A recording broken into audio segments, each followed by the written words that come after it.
مجبور تو حیوانات تک کو پیدا کیا ہوا ہے، انسان مجبور نہیں ہے۔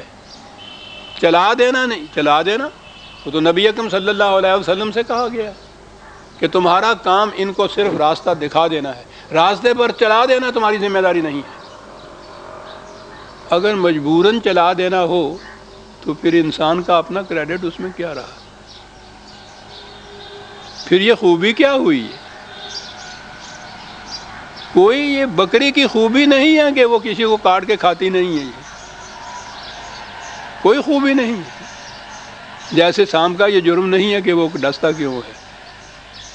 انسان میں یہ چیز آئی کہ اسے صاحب اختیار و ارادہ بنایا، اما شاکرا و اما کفورا، صرف انسان کے لیے ہے۔ انسان ان حیوانات میں سے کسی کے لیے یہ نہیں آ سکتا کہ اس کا جی چاہے تو گوشت کھائے، جی چاہے تو وہ گھاس کھائے۔ اما کا شاکرا و اما، اور یہاں سے وہ سارے مسائل حل ہو گئے جو ہوتے کہ انسان اپنے اعمال کا ذمہ دار ہے یا نہیں۔ یہ باتیں چلی جا رہی ہیں، سوچئے قرآن کی موجودگی میں ان باتوں کی گنجائش ہی کہاں ہے؟ یہ جو اما شاکرا و اما کفورا، اس کے بعد وَمَنْ شَاءَ فَلْيُؤْمِنْ وَمَنْ شَاءَ فَلْيَكْفُرْ إِنَّا هَدَيْنَاهُ النَّجْدَيْنِ، بات تو صاف کرتا ہے، ذمہ داری انسان کی یہ ہے۔ اور اس ذمہ داری کے آگے اب دیکھیے کڑی سے کڑی کیسے ملتی چلی جاتی ہے۔ اب کفورا والے جو ہیں یہ دو راستے آ گئے نا، صحیح راستہ اختیار کرنے والے، صحیح راستہ چھوڑ کر غلط راستہ اختیار کرنے والے۔ غلط اختیار کرنے والے اِنَّا أَعْتَدْنَا لِلْكَافِرِينَ سَلَاسِلَ وَأَغْلَالًا وَسَعِيرًا۔ اب آئے وہ اما کفورا والے جنہوں نے صحیح راستہ چھوڑا، غلط راستہ اختیار کیا۔ ان کے لیے زندگی میں اب یہ چیز جو ہے ہمارے ہاں تو وہ یہی ہے نا کہ آخرت میں جا کر تو وہاں وہ دوزخ میں طوق اور زنجیریں اور آگ اور سارا کچھ وہاں تک۔ جو یہاں غلط راستہ اختیار کرتا ہے، غلط نظام زندگی یہاں قائم کرتے ہیں، یہاں کیا وہ آزاد پھر رہے ہوتے ہیں؟ غلط نظام میں کوئی شخص اپنے آپ کو آزاد کہہ سکتا ہے؟ یہ طوق اور سلاسل نہیں ہوتے اس کے، قدم قدم کے اوپر بیڑیاں اور ہتھکڑیاں اور طوق اور یہ چیزیں نہیں ہوتی؟ کیا وہ آگ نہیں بھڑک رہی ہوتی جس کے متعلق قرآن نے یہ کہا ہے کہ نار اللہ الموطلۃ التی تطلع علی الافئدہ، اللہ کی جلائی ہوئی آگ جو دلوں کو گھیر لیتی ہے؟ کیا اس دنیا کے اندر غلط نظام، محکومیت کی زندگی، غلامی کی زندگی، محتاجی کی زندگی، کیا یہ طوق و سلاسل اور وہ نار آگ کے شعلے نہیں ہیں؟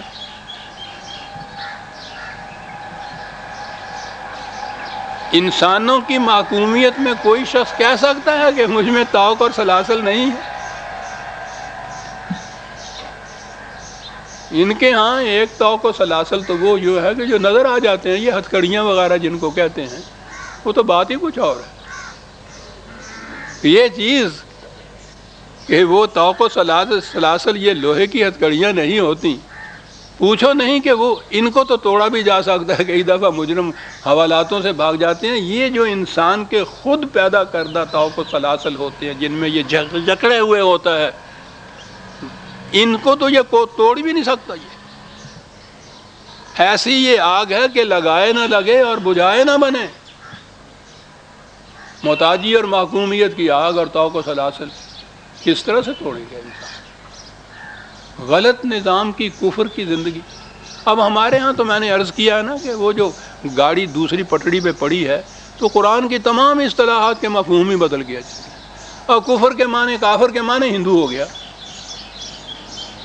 یعنی وہ نہیں کہ جو صحیح نظام زندگی کی جگہ غلط اور باطل نظام زندگی کے ماتحت نظام کے ماتحت زندگی بسر کرے اسے کافر کہا جاتا ہے، نہ، کافر تو ہندو ہو گیا نا۔ وہ ہم تو الحمدللہ یہ مومن ٹھہرے جناب جی، یہاں تک تو ہوا کہ الحمدللہ مومن ٹھہرے۔ قرآن تو رکھا صرف یاسین سنانے کے لیے، یاسین وہ آساں بمیری، جلدی موت نہ آتی ہو یہ سناؤ جلدی موت آ جائے۔ جی ہاں، اور قرآن یہ کہتا ہے کہ ہم نے یہ بھیجا ان کے لیے لمن کان حیًّا، زندہ انسان جو ہے ان کے لیے، یہ زندگی دینے والا ہے۔ اور ہمارے ہاں اس کا استعمال ہوتا ہے موت لانے کے لیے. ٹھیک ہے، قرآن کی طرف آتے اگر یہ جو کہہ رہے ہیں کہ وہ کافر ہیں، تو قرآن میں یہ ملتا، یہ ان کو مخاطب کیا ہوا ہے، اے اپنے آپ کو مسلمان کہنے والو آمنو باللہ، ایمان لاؤ. انہیں کہا گیا ہے کہ ایمان لاؤ. اب معلوم ہوا کفر کیا ہوتا ہے. تو کفر کی زندگی جو ہے باطل کے نظام کے تابع زندگی بسر کرنا، غیر خداوندی نظام کے تابع انسانوں کی محکومی اور محتاجی میں زندگی بسر کرنا، اس سے توق و سلاسل اور اس سے صحیح پیدا ہوتی ہے. نبی اکرم صلی اللہ علیہ وسلم کی بعثت کا مقصد قرآن نے یہ بتایا تھا، سورہ اعراف میں ہے کہ یہ اس لیے آیا ہے کہ وَيَضَعُ عَنْهُمْ إِصْرَهُمْ وَالْأَغْلَالَ الَّتِي كَانَتْ عَلَيْهِمْ، تاکہ انسانوں نے اپنے اوپر جو اپنے آپ میں انسانوں نے جن ہتھکڑیوں میں اپنے آپ کو جکڑ رکھا ہے، جو بڑی بڑی برفانی سریں خود سروں پہ اٹھا رکھی ہیں، یہ رسول اس لیے آتا ہے کہ یہ ان ہتھکڑیوں کو توڑ دے گا، یہ ان سروں کو اتار کے پھینک دے گا. یہ کون سی ہتھکڑیاں اور کون سی سلیں تھیں توڑ کے پھینک دی؟ اس کے اندر نہ انسان کی حکومت رہی، نہ سرمایہ داری کی محتاجی رہی، نہ مذہبی پیشمائیت کی کیا کہوں گے کیا نہ رہی. یہ تھی وہ توق و سلاسل جو حضور نے پھینک دی. یہاں یہ کہا ہے کفور کے لیے، کافر کے معنی میں نے ابھی عرض کیا کہ ہم نے تو خود معنی کی، اگلی آیت پڑھ لیتا تو بات سمجھ میں آ جاتی. اس کے مقابلے میں کہا ان الابرار یشربون من کاسن، یہ تو تھے کافر. مقابل میں قرآن اس کو واضح کرنے کے لیے کہ یہ کفر کون سا ہے جو ہم نے یہ کہا ہے، یہ کافر کے معنی یہ کوئی ہندو نہیں جو تم کرتے ہو، اس کے مقابلے میں کہا ہے ابرار. تو یہ لفظ تو ہمارے یہاں بھی استعمال ہوتا ہے، آزاد کے معنوں میں یہ لفظ آتا ہے، اس کے معنی یہ آزاد. کون سی وہ زندگی ہوتی ہے جس میں یہ ہوتا ہے، جس میں کوئی انسان کسی دوسرے انسان کا محکوم نہیں ہوتا، ایک خدا کے احکام کی غلامی، اس کو اگر آپ غلامی کہیں وہ تو عبدیت ہے، ایک اس کی محکومی اور ساری دنیا سے آزادی. یہ ایک سجدہ جسے تو گراں سمجھتا ہے 1000 سجدوں سے دیتا ہے آدمی کو نجات. اس ایک دروازے پہ جھکنے والا، پوچھو نہیں کہ وہ ابرار کی کس صف میں ہوتا. کیا لفظ ان سے عزیزان مان، یہ چیزیں ہیں جس طرح قرآن سمجھ میں آتا ہے. پہلے یہ کافر کے لیے کہا ہے نا کہ یہ وہ چیز ہے، اس کے مقابلے میں وہ ابرار کا لفظ لایا ہے. اغلال و سلاسل والے جو ہیں وہ ابرار نہیں ہو سکتے.